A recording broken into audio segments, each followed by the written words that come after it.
தமிழ்நாடே தண்ணீரில் மிதக்கக்கூடிய ஒரு அபாயத்தில் இருக்கிறோம். ஏன் அப்படின்னா, மழையினுடைய தீவிரம் இரவு மற்றும் நள்ளிரவில் தான் மிக அதிகமாக இருப்பதற்கான வாய்ப்புகள் இருக்கிறது. ஆகவே நமக்கு இரவு மற்றும் நள்ளிரவு நேரங்கள்ல பெரும்பாலான மாவட்டங்கள்ல ஒரு தொடர் மழை பொழிவுகள் எதிர்பார்க்கலாம். ஏன்னா, ஏற்கனவே கடலோர பகுதிகள்ல கனமழை தொடங்கியாச்சு. சென்னை, திருவள்ளூர், காஞ்சிபுரம், செங்கல்பட்டு போன்ற மாவட்டங்களாகட்டும், அதே மாரி நமக்கு உள் மாவட்டத்தில் இருக்கக்கூடிய வேலூர், திருப்பத்தூர், ராணிப்பேட்டை மாவட்டங்களாகட்டும், கடந்த 24 மணி நேரத்தில் ஏற்கனவே பரவலாக மழை தொடங்கியாச்சு. இன்னும் பல்வேறு பகுதிகளில் மழை தொடங்காத இடங்களிலும் படிப்படியாக மழை வாய்ப்புகள் அதிகரிக்கும். பல மாவட்டங்களில் இரவு நள்ளிரவு என விடிய விடிய கனமழையானது கண்டிப்பாக புரட்டி போடும். அதனால் தண்ணீரில் மிதக்கக்கூடிய ஒரு அபாயத்தில் ஒரு 10 மாவட்டங்கள் காத்திருக்கிறது. அது எந்தெந்த மாவட்டங்கள் அப்படிங்கிறதையும் இந்த வானிலை அறிக்கையில் கேட்டு பயன்பெறுங்க. முதலாவதாக நீங்கள் லைக் பண்ணுங்க, சப்ஸ்கிரைப் பண்ணி சப்போர்ட் பண்ணுங்க, நண்பர்கள் உறவினர்கள் தெரியப்படுத்த ஷேர் பண்ணுங்க. நிறைய பேர் கமெண்ட் செக்ஷன்ல வந்து பார்த்தீங்க அப்படின்னா மழை வந்துச்சு அப்படின்னும் சொல்லியிருக்கீங்க. நிறைய பேர் மழை வரல அப்படிங்கிற கமெண்ட் செக்ஷனும் நீங்கள் வந்து போட்டிருக்கீங்க. கமெண்ட்லாம் நம்ம படிக்கல அப்படின்னு மட்டும் நினைச்சிடாதீங்க. அதற்கான பதில் எல்லாமே உங்களுக்கு இந்த வானிலை அறிக்கையில் நம்ம ஒவ்வொரு நாளும் கொடுத்துக்கிட்டு இருக்கோம். அதனால் கமெண்ட் செக்ஷனில் ரிப்ளை பண்ணல அப்படின்னு மட்டும் நீங்கள் தவறாக நினச்சிடாதீங்க. வானிலை அறிக்கை முழுமையாக கேட்டிங்கன்னா யார் யார் எந்தெந்த பகுதிகளிலேருந்து கமெண்ட் பண்ணீங்க அப்படிங்கிற எல்லா தகவலையும் இந்த வானிலை அறிக்கையில் ஒவ்வொரு நாளுமே அந்த ஊர் பேரையும் நம்ம வந்து சொல்லிக்கிட்டு இருக்கோம், மாவட்டத்தின் பேரையும் அறிவிப்புகளில் கொடுத்துக்கிட்டு இருக்கோம். அதனால் கடைசி வரைக்கும் வானிலை அறிக்கையை கேட்டு நீங்கள் பயன்பெறுங்க. கடலோர ஆந்திர பிரதேசத்திலிருந்து மத்திய மகாராஷ்டிரா வரை மராத்வாடா பகுதிகளின் மேல் நிலவக்கூடிய வளிமண்டல காற்றழுத்த தாழ்வு பாதையின் காரணமாக மழை வாய்ப்புகள் தமிழ்நாட்டில் எதிர்பார்க்க முடியும். கடலோர ஆந்திர பிரதேசத்தில் இருந்து மத்திய மகாராஷ்டிரா வரை மராத்வாடா பகுதிகளின் மேல் நிலவும் வளிமண்டல காற்றழுத்த தாழ்வு பாதையின் காரணமாக தொடர்ந்து மழை பொழிவுகளும் படிப்படியாக அதிகரிக்கக்கூடும். இதன் காரணமாகவே தமிழக கடலோர மாவட்டங்கள் சென்னை முதல் கடலூர் வரை இருக்கக்கூடிய பகுதிகளிலும், அதே மாதிரி உள் மாவட்டங்கள் இன்னும் சொல்லணும் அப்படின்னா வேலூர் முதல் சேலம் வரை இருக்கக்கூடிய பகுதிகளிலும் பரவலாக கனமழையானது கண்டிப்பாக தீவிரமடையும்.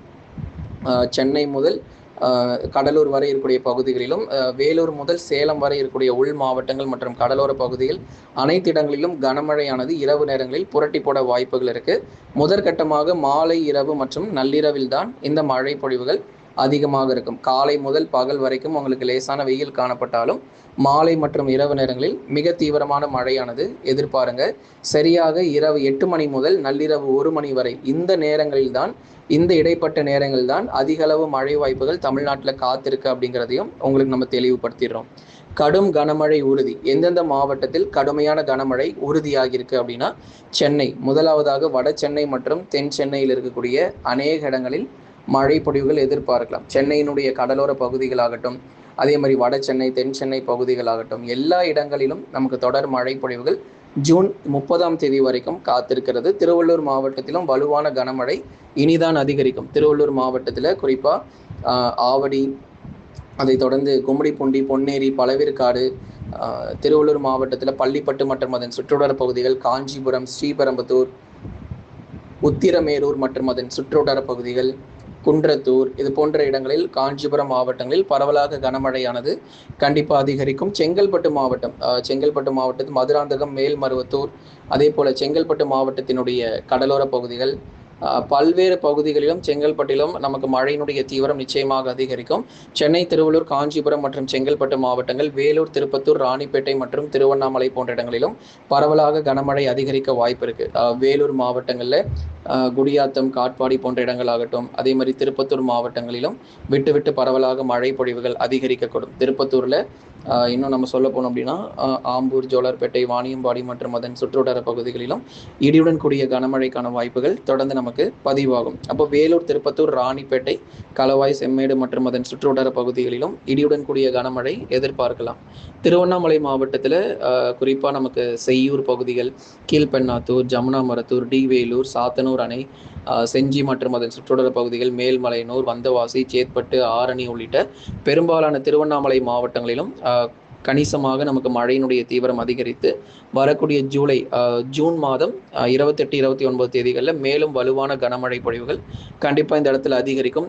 உறுதியான மழை பொழிவுகள் வட தமிழக கடலோர மற்றும் உள் மாவட்டத்தில் எதிர்பார்க்கலாம். அப்போ மற்ற இடங்களில் மழை இருக்காதுன்னா மற்ற இடங்களிலும் மழை கிடைக்கும். கடலூர், விழுப்புரம், புதுச்சேரி, காரைக்கால், கள்ளக்குறிச்சி, சேலம், நாமக்கல், கரூர், திருப்பூர், ஈரோட்டில் மிதமானதிலிருந்து கனமழையாக எதிர்பார்க்க முடியும். அடுத்ததாக தென் மாவட்ட பகுதிகள் மிக முக்கியமாக நம்ம பார்க்கணும். ஏன்னா மதுரையில் மட்டுமே 40 டிகிரி செல்சியஸ் அதாவது வெயில் இன்னும் மே மாதத்திலேயே இருக்கிறாங்க. தென் மாவட்டங்கள், வட தமிழ்நாடு கூட பரவாயில்ல, வெயில் கொஞ்சம் குறைஞ்சிருச்சு. ஆனால் தென் தமிழ்நாட்டில் இன்னும் மே மாதத்திலே இருக்கிறாங்க. வெயில் இன்னும் குறையவே இல்லைங்க. அதே 40 டிகிரி செல்சியஸ்லேயே மதுரை போன்ற மாவட்டங்கள் இன்னும் பதிவாயிட்டு இருக்கு. அப்படிப்பட்ட இடங்களுக்கு ஒரு மிக கடுமையான கனமழை பொறுத்த வரைக்கும் ஜூன் 28 மற்றும் 29 தேதிகளில் பல்வேறு இடங்களில் மழை தீவிரம் அதிகரிக்கும்.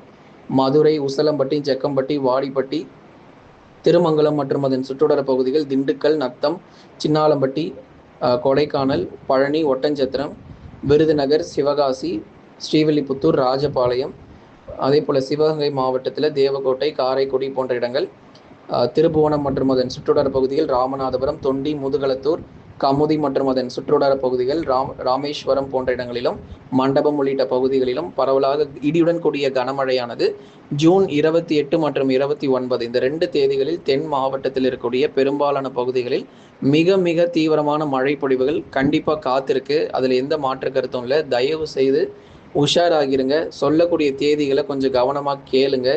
தமிழ்நாடே அடுத்து வரக்கூடிய இந்த ஜூன் முடிவதற்குள்ளாக தண்ணீரில் மிதப்பதற்கான வாய்ப்புகள் இருக்குது. பல மாவட்டங்களிலும் இரவு நேரங்களில் மழை வாய்ப்புகள் புரட்டி போடும். இடி மின்னல் கடுமையாக இருக்கும். மிக கனமழையும் நிச்சயமாக பதிவாகும். டெல்டா மாவட்டங்களில் பரவலாக இடியுடன் கூடிய கனமழைக்கு வாய்ப்பு. மயிலாடுதுறை, நாகை, தஞ்சை, திருவாரூர், அரியலூர், பெரம்பலூர், திருச்சி மற்றும் புதுக்கோட்டையில் பகலில் கொஞ்சம் வெயில் காணப்பட்டாலும் இரவு நேர மழை வாய்ப்புகள் நீங்கள் டெல்டாவிலும் அதிகமாக எதிர்பார்க்கலாம். டெல்டா மாவட்டங்களில் பரவலாக இடியுடன் கூடிய கனமழை இரவு மற்றும் நள்ளிரவிலும் நமக்கு அதிகரிப்பதற்கான சாதகமான சூழ்நிலை காத்திருக்கிறது. தொடர் மழை பொழிவாக டெல்டா மாவட்டங்களிலும் பல்வேறு பகுதிகளில் கனமழை தொடர்ந்து நீங்கள் எதிர்பாருங்க. மழை இதுவரைக்கும் சரிவர பெய்யாத பகுதிகளிலும் இடியுடன் கூடிய கனமழையானது கண்டிப்பாக பதிவாகும். மேற்கு தொடர்ச்சி மலையொட்டிய மாவட்டங்களில் படிப்படியாக பல்வேறு இடங்களில் மழை பொழிவுகள் அதிகரிக்கக்கூடும். நீலகிரி, கோயம்புத்தூரில் கனமழைக்கான வாய்ப்பும், தேனி மற்றும் தென்காசியில் இன்று மற்றும் நாளை மிதமான மழை, அதன் பிறகு ஜூன் முடியும் தருவாயில் சற்று வலுவான கனமழைக்கான வாய்ப்புகளும் தேனி, தென்காசியில் பதிவாகும். கன்னியாகுமரி மாவட்டத்தினுடைய மேற்கு பகுதிகளில் மட்டும் ஓரளவு மிதமான மழை பொழிவுகள் தொடர்ந்து நம்ம எதிர்பார்க்கலாம். கேரளா, கர்நாடகாவில் ஜூலை முதல் வாரத்தில் பருவமழை தீவிரம் காரணமாக மேற்கு தொடர்ச்சியிலும் ஜூலை முதல் வாரத்தில் மிக கடுமையான மழை பொழிவுகள் அதிகரிக்க ஆரம்பிச்சிடும்.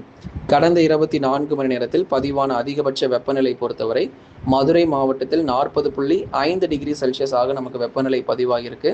மதுரை மாவட்டத்தில் இருக்கக்கூடிய பெரும்பாலான இடங்களில் நமக்கு வெப்பநிலை ரொம்ப தீவிரமாக பதிவாகிட்டு இருக்கு. இனி வருகிற நாட்களிலும் வெப்பநிலை பொறுத்தவரை ஓரிரு மாவட்டங்கள் தான், நிறைய மாவட்டங்களில் ஓரிரு மாவட்டங்களில் இது போல 40 டிகிரி செல்சியஸ் பதிவானாலும், ஏன்னா மதுரைக்கு நம்ம தேதி குறிச்சிட்டோம். ஜூன் 28, 29 நல்ல ஒரு தீவிர மழைக்கான வாய்ப்புகள் மதுரை, திண்டுக்கல் போன்ற பகுதிகள் தென் மாவட்டத்தில் அநேக இடங்களில் மழை பொழிவுகள் காத்திருக்கு. தொடர்ந்து எதிர்பாருங்க. கடந்த 24 மணி நேரத்தில் பதிவான அதிகபட்ச மழை அளவு பொறுத்த வரைக்கும் செய்யூரில் 3 சென்டிமீட்டர், ஆலங்காயம் 3 சென்டிமீட்டர், ஆவடியில் 2 சென்டிமீட்டர், மேடவாக்கம் 1 சென்டிமீட்டர் மழையும், பள்ளிக்கரணை 1 சென்டிமீட்டர், செம்பரம்பாக்கம் 1 சென்டிமீட்டர், காஞ்சிபுரத்தில் 1 சென்டிமீட்டர் மழையும், ராணிப்பேட்டையில் தலா 1 சென்டிமீட்டர் மழையும் பதிவாகியிருக்கிறது. நண்பர்களே, நீங்கள் மறக்காமல் ஒரு லைக் பண்ணுங்கள், சப்ஸ்கிரைப் பண்ணி தொடர்ந்து சப்போர்ட் பண்ணி பாருங்கள்.